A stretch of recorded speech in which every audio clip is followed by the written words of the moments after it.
बिस्मिल्लाहिर्रहमानिर्रहीम अस्सलाम वालेकुम। मेरा नाम डॉक्टर एहसन है और आज हम जानेंगे ड्यूडेनम के बारे में। Okay, so duodenum this is the first part of the small intestine. So the first part is the duodenum which is shorter in length. ठीक है ना, सबसे ज्यादा जो शॉर्टर पार्ट होता है स्मॉल इंटेस्टाइन का, डेट इज द ड्यूडेनम। ठीक है, so it is about 30 centimetre long and attached with pyloric stomach. ठीक है, सो बेसिकली इसकी जो लेंथ होती है डेट इज 30 सेंटीमीटर। ठीक है, और बेसिकली ये अटैच्ड होता है टू द पाइलोरिक स्टमक। सो इसको मैं अगर यहाँ पे समझाऊं, so look at this diagram. ये जो आप पूरा देख रहे हो ना, ये जो मैंने रेड से मार्क किया है, दिस इज द स्टमक। ठीक है, और ये जो आप यहाँ से यूं सी शेप्ड स्ट्रक्चर देख रहे हो ना, दिस इज अ ड्यूडेनम। ठीक है, और हमें पता है कि जो लास्ट वाला पार्ट होता है ना स्टमक का, this is the pylorus part. ठीक है, सो ये जो मैंने बनाया है ना, this is the pylorus part. और ये पाइलोरस वाला जो पार्ट होता है ना, ये बेसिकली कंटिन्यू होता है टू द ड्यूडेनम। ठीक है, सो मैं ये भी कह सकता हूँ कि जो पाइलोरस वाला पार्ट है ये बेसिकली ड्यूडेनम में खुल रहा है। ओके, सो यहाँ पे लिखा गया है, so it is attached with the pyloric stomach. ठीक है, सो बेसिकली जो ड्यूडेनम होता है वो pyloric part of the stomach से अटैच्ड होता है। Okay, at the junction of these two there is wall the pyloric sphincter. ठीक है, सो बेसिकली ड्यूडेनम और स्टमक के बीच में एक स्फिंक्टर होता है जिसे हम कहते हैं पाइलोरिक स्फिंक्टर। ठीक है, जो कि पाइलोरिक कैनाल में मौजूद होता है। ठीक है, और जो क्या करता है कि फूड को स्लोली स्लोली ड्यूडेनम की तरफ भेजता है। Okay, so the duodenum forms a C shaped curve. ठीक है ना, सो यहाँ पे आप इस वाले डायग्राम में देखें, ये आपको C shaped curve like structure आपको नजर में आएगा। ठीक है, so this C shaped curved structure, this is the duodenum. Okay, so its initial part formed a bulb like dilatation which is known as the duodenal bulb। ठीक है, so इसको मैं अगर यहाँ पे समझाऊं, देखिए जो शुरुआत वाला पार्ट होता है ना ड्यूडेनम का, ठीक है, सो ये जो मैंने शुरुआत वाला पार्ट बनाया है ना, this is the initial part. ठीक है ना, शुरुआत वाला पार्ट है, और इस वाले पार्ट को बेसिकली हम कहते हैं ड्यूडेनल बल्ब। ठीक है ना, ड्यूडेनल बल्ब क्यों बोला, बिकॉज ये क्या होता है, थोड़ा सा डायलेटेड होता है। ठीक है ना, एक्सटेंडेड होता है, खिंचा हुआ होता है। ओके, सो इसलिए बेसिकली हम इसे ड्यूडेनल बल्ब कहते हैं। Okay, so the duodenum receives a common bile duct and a pancreatic duct opening by a common aperture through which the secretions bile and pancreatic juice are received from the liver and pancreas respectively। अब इसको समझने से पहले आप ये वाला समझे। so suppose this is the liver, ये जो मैंने बनाया है ना, ये जो यहाँ इस डायग्राम में शो किया गया है, this is the liver। ठीक है, और ये जो आपको ग्रीन से नजर में आ रहा है, this is the gall bladder। ठीक है, so gall bladder से बेसिकली एक डक्ट अराइज होती है जिसे बेसिकली हम कहते हैं सिस्टिक डक्ट। ठीक है, सो इस डक्ट को हम कहते हैं सिस्टिक डक्ट। ठीक है, और जो लिवर होता है ना, लिवर से बेसिकली दो हेपेटिक डक्ट आती है। ठीक है, ये वाली जो मैंने मार्क किया है ना, ये this is the right hepatic duct. ठीक है, ये क्या है, this is a right hepatic duct. ठीक है, और ये जो लेफ्ट साइड वाला है ना, ये वाला, this is the left hepatic duct. ठीक है, ये क्या है, this is left hepatic duct. ठीक है ना, हेपेटिक बेसिकली लिवर को शो कर रहा है। ठीक है, सो बेसिकली जब right hepatic duct and left hepatic duct आपस में मिलेंगे तो ये बनाएंगे कॉमन हेपेटिक डक्ट। ठीक है, सो ये जो मैंने मार्क किया है, this is the common hepatic duct. ठीक है, सो जब common hepatic duct cystic duct से मिलेगी तब ये बनाएगी कॉमन बाइल डक्ट। ठीक है, सो मैं दोबारा से आपको रिवाइज करवा दूं। सो सिस्टिक डक्ट जो है ना, ये गाल ब्लेडर से अराइज होती है। ठीक है, और लिवर से बेसिकली दो डक्ट अराइज होती है, right hepatic duct and left hepatic duct. ठीक है, सो ये वाली this is the right hepatic duct and this is the left hepatic duct. Right hepatic duct and left hepatic duct आपस में मिलेंगी तो कॉमन हेपेटिक डक्ट बनेगा। कॉमन हेपेटिक डक्ट जब सिस्टिक डक्ट से मिलेगी तो ये बेसिकली बाइल डक्ट बनेगा। ठीक है, कॉमन बाइल डक्ट। अब ये कॉमन बाइल डक्ट जो है ना, ये बेसिकली पैंक्रियाटिक डक्ट के साथ मिक्स हो जाएगा। ठीक है, सो ये वाला जो आप लाइट ग्रीन से देख रहे हो ना, दिस इज द पैंक्रियास। ठीक है, ये बेसिकली पैंक्रियास है, और पैंक्रियास से भी एक डक्ट अराइज होती है जो मैं मार्क कर रहा हूँ, this duct is called the pancreatic duct. ठीक है ना, ये डक्ट क्या है, this is a pancreatic duct. और आप यहाँ पे देख सकते हो कि जो कॉमन बाइल डक्ट है ना, ये इसी पैंक्रियाटिक डक्ट में आके खुल रही है। ठीक है, इसी पैंक्रियाटिक डक्ट में आके खुल रही है। ठीक है, और अब ये कंबाइनली खुल रहे हैं इनटू द ड्यूडेनम। ठीक है, और ये कंबाइनली बेसिकली कहाँ पे खुल रहे हैं, कंबाइनली बेसिकली ड्यूडेनम में खुल रहे हैं। सो मैं ओवरऑल कहूँ, सो जो सिक्रीशंस आती हैं, जो फ्लूइड आता है फ्रॉम द गॉल ब्लैडर, वो भी ड्यूडेनम में खुलता है, और जो पैंक्रियाटिक जूस जो होता है वो भी बेसिकली आके ड्यूडेनम में खुलता है। देखिए, common bile duct pancreatic duct से साथ मिल रहा है ताकि कॉमन डक्ट बने, और फिर ये कॉमन डक्ट जो है ना, ये बेसिकली ड्यूडेनम के अंदर खुल रही है। ओके, सो यहाँ पे यही लिखा गया है, and the bile is form by the liver and stored in the gall bladder. देखिए, ज़हन में रखिए, ये जो बाइल जूस है ना, ये बनाता लिवर है लेकिन स्टोर गॉल ब्लैडर के अंदर होता है, ठीक है ना। काफी सारे स्टूडेंट को यही कंफ्यूजन होती है, अगर एंट्री टेस्ट में सवाल आ जाए कि बाइल कौन बनाता है, ठीक है ना, अगर ऑप्शन में आ जाए लिवर, गॉल ब्लैडर, पैंक्रियास, तो काफी सारे स्टूडेंट जो है ना वो गॉल ब्लैडर को टिक करते हैं। देखिए गॉल ब्लैडर सिर्फ और सिर्फ बाइल को स्टोर करता है। बाइल बनता कहाँ पे, बनता बेसिकली लिवर के अंदर है, okay. And the stimulation of gall bladder is release bile take place by a peptide hormone of duodenum known as the cholecystokinin. अब बेसिकली क्या होता है कि ड्यूटेनम से एक हार्मोन निकलता है, उस हार्मोन का नाम है कोलिसिस्टोकाइनिन, ठीक है। उस हार्मोन का क्या नाम है, उस हार्मोन का नाम है कोलिसिस्टोकाइनिन, जो कि गॉल ब्लैडर को ये इंफॉर्मेशन प्रोवाइड करता है कि भाई अब तो अपना बाइल जूस जो है ना वो सिक्रीट कर, ठीक है ना, ड्यूटेनम में सिक्रीट कर। सो इसको मैं यहाँ पे बताऊं, सो यहाँ पे ड्यूटेनम से बेसिकली ये जो मैं बना रहा हूँ ना, दिस इज द कोलिसिस्टोकाइनिन, सी से कोलिसिस्टोकाइनिन, ठीक है। अब ये कोलिसिस्टोकाइनिन जाएगा गॉल ब्लैडर के पास और उसे बोलेगा कि भाई तू अपनी सिक्रीशन जो है ना वो रिलीज कर, ठीक है।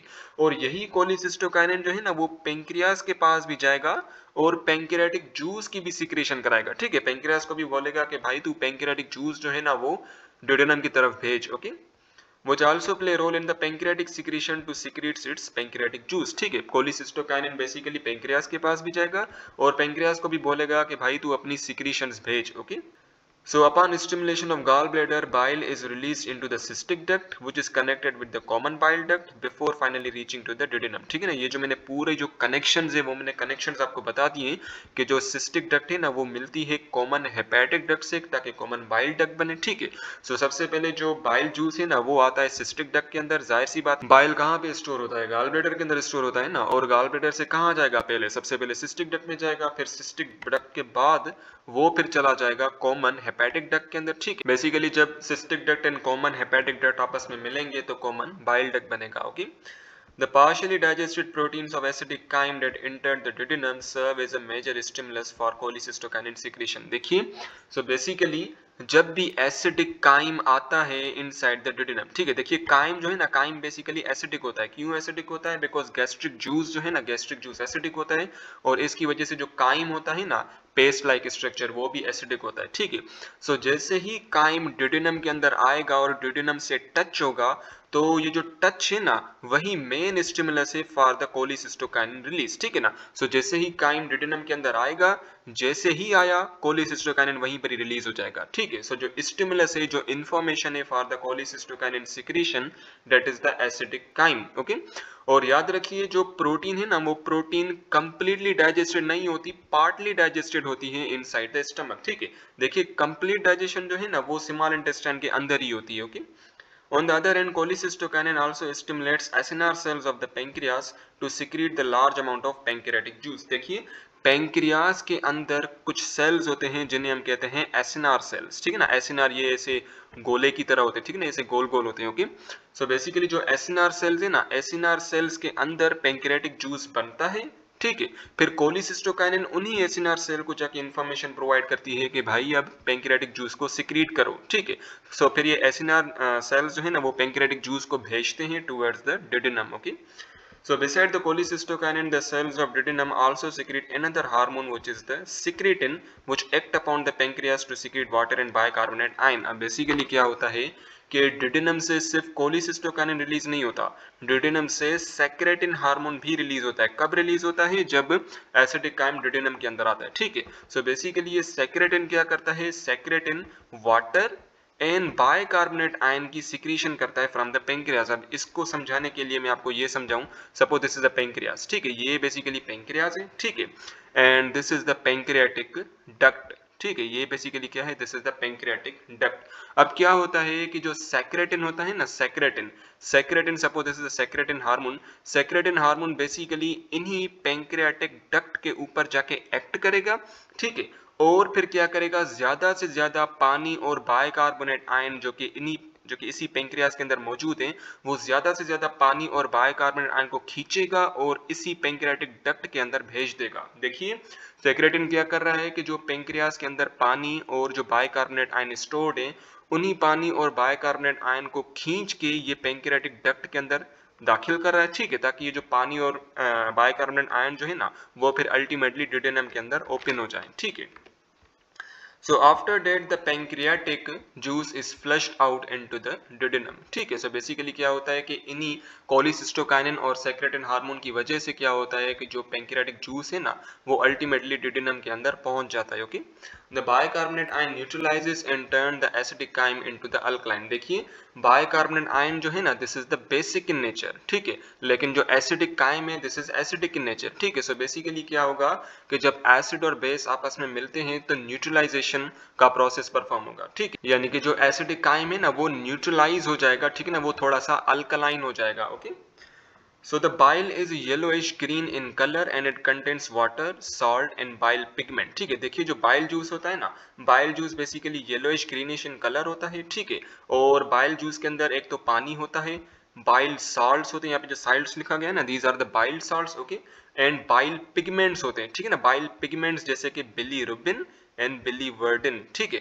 Bilirubin basically brownish yellowish colour का होता है एंड बिलीवर्डिन जो है ना वो ग्रीनिश कलर का होता है. ठीक है, देखिए ये जो बिलीरुबिन एंड बिलीवर्डिन बने हैं ना ये बेसिकली आरबीसीज की ब्रेकडाउन की वजह से बने. ठीक है, देखिए आरबीसीज जो है ना, आरबीसीज के अंदर बेसिकली एक प्रोटीन होती है जिसे हम कहते हैं हीमोग्लोबिन. ठीक है, जैसे बेसिकली हम कहते हैं हीमोग्लोबिन. ठीक है, सो जब आरबीसीज टूटेगा तो हीमोग्लोबिन भी टूटेगा. ठीक है ना, हीमोग्लोबिन बेसिकली दो चीजों में टूटेगा. ठीक है, एक है हीम, दूसरा है ग्लोबिन. ठीक है, सो बेसिकली हीम के अंदर क्या होता है, हीम के अंदर चार आयरन आयरन आयंस होते हैं. ठीक है ना, चार आयरन एलिमेंट होते हैं. ठीक है, सो हीम के अंदर बेसिकली चार आयरन एलिमेंट होते हैं और एक रिंग होती है जिसे हम कहते हैं प्रोटोपोरफायरिन. ठीक है, प्रोटोपोरफायरिन. ठीक है, प्रोटोपोरफायरिन क्या है, ये बेसिकली एक रिंग है. ठीक है, और जो ग्लोबिन होता है ना, ग्लोबिन के अंदर बेसिकली चार प्रोटीन मॉलिक्यूल्स होते हैं. ठीक है ना, चार प्रोटीन चेन्स होती हैं. ठीक है, सो दो अल्फा,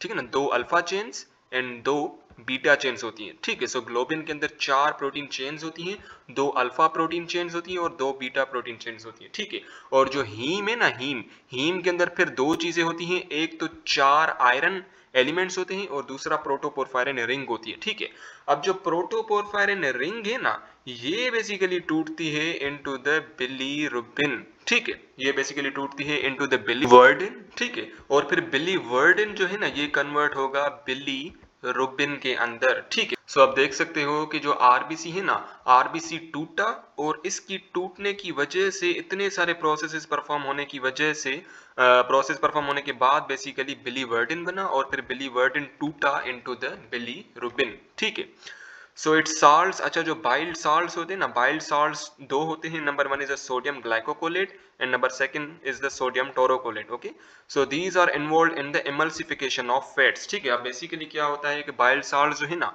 वो फैट की इमल्सिफिकेशन कॉज करवाते हैं. ठीक है, इमल्सिफिकेशन का क्या मतलब है, तो सपोज ये बेसिकली पूरी फैट की चादर है. ठीक है ना, ये क्या है, ये इतना बड़ा फैट है, ये फैट की पूरी चादर है.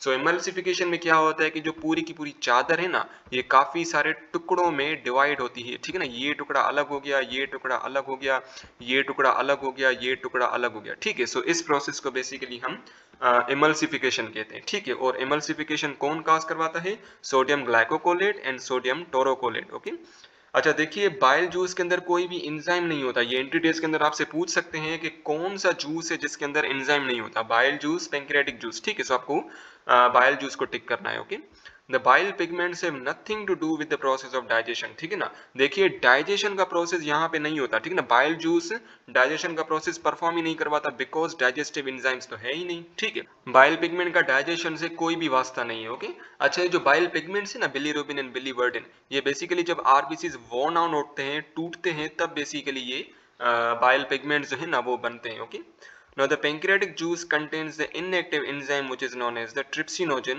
which is converted into the active trypsin by the action of enterokinase enzyme. ठीक है, अब बेसिकली जो पैंक्रियाटिक जूस होता है ना, यानी कि स्टार्टिंग में जब पैंक्रियाटिक सिक्रीशंस होती हैं और इस पैंक्रियाटिक सिक्रीशन के अंदर एक प्रोटियोलाइटिक एंजाइम होता है जिसका नाम है ट्रिप्सिनोजन. ठीक है, देखिए ट्रिप्सिनोजन जो है ना this is the inactive form. ठीक है ना, ये बेसिकली प्रोटीन को तोड़ नहीं सकता. ठीक है, लेकिन जैसे ही पैंक्रियाटिक सिक्रीशन डिडेनम के अंदर पहुंच जाती है तो क्या होता है कि एंटेरोकाइनेज एंजाइम रिलीज होता है. ठीक है, जो कि डिडेनम ही रिलीज करता है. ठीक है, और डिडेनम से बेसिकली एंटेरोकाइनेज एंजाइम आता है और यही एंटेरोकाइनेज एंजाइम क्या करता है, ट्रिप्सिनोजन को ट्रिप्सिन के अंदर कन्वर्ट कर देता है। ठीक है, अब ये ट्रिप्सिन क्या करेगा कि ड्यूडेनम के अंदर जितनी भी प्रोटीन्स है ना, उन प्रोटीन्स को बेसिकली ये ब्रेक डाउन करेगा। Okay, so the trypsin acts on protein and peptones to break them into the short chain polypeptides। ठीक है, अब ये ट्रिप्सिन क्या करेगा कि प्रोटीन्स को और पेप्टोन्स को तोड़ेगा into very short chain polypeptides. ठीक है, देखिए ट्रिप्सिन के अलावा एक और प्रोटीलाइटिक एंजाइम होता है जिसका नाम है काइमोट्रिप्सिन। ठीक है, ये भी बेसिकली पैंक्रियाटिक जूस के अंदर मौजूद होता है और ये काइमोट्रिप्सिन जो है ना, ये केसीन प्रोटीन को तोड़ता है into the short chain amino acids. ठीक है ना, केसीन प्रोटीन को तोड़ता है into its amino acid. Okay, so other enzyme the pancreas act upon starch and glycogen to break them into a maltose which is a disaccharide। ठीक है, so basically pancreatic juice के अंदर carbohydrate को digest करने वाले भी enzymes मौजूद होते हैं। ठीक है ना, कार्बोहाइड्रेट जैसे कि स्टार्च हो गए, ठीक है ना, ग्लाइकोजन हो गए, ठीक है ना, सो इनको डाइजेस्ट करने वाले भी एंजाइम मौजूद होते हैं जैसे लाइक अमाइलेज एंजाइम। ठीक है ना, अमाइलेज एंजाइम क्या करता है कि कार्बोहाइड्रेट के ऊपर एक्ट करता है और कार्बोहाइड्रेट को तोड़ देता है इनटू द माल्टोज। ठीक है, और माल्टोज क्या है, दिस इज अ डाइसैकेराइड जो कि 2 ग्लूकोज सब यूनिट से बना हुआ होता है। Okay, then we have the lipase enzyme। ठीक है, so lipase of the pancreatic juice break down emulsified fat into the fatty acid and the glycerol। देखिए जब इमल्सिफिकेशन का प्रोसेस परफॉर्म हो जाता है, यानी जो ये फैट की चादर है जब काफी सारे टुकड़ों में डिवाइड हो जाती है, उसके बाद जो लाइपेज एंजाइम होता है ना, वो बेसिकली इन टुकड़ों के ऊपर एक्ट कर सकता है। ठीक है, देखिए जब इमल्सिफिकेशन नहीं होगी तो ये जो लाइपेज एंजाइम है ना, ये डायरेक्ट इस चादर के ऊपर एक्ट नहीं करेगा। ठीक है, और बेसिकली फैट की डाइजेशन नहीं हो पाएगी। ठीक है, सो इमल्सिफिकेशन एक इंपॉर्टेंट प्रोसेस है जो कि क्या करता है कि फैट को छोटे छोटे ग्लोब्यूल्स के अंदर, छोटे छोटे टुकड़ों के अंदर डिवाइड करता है।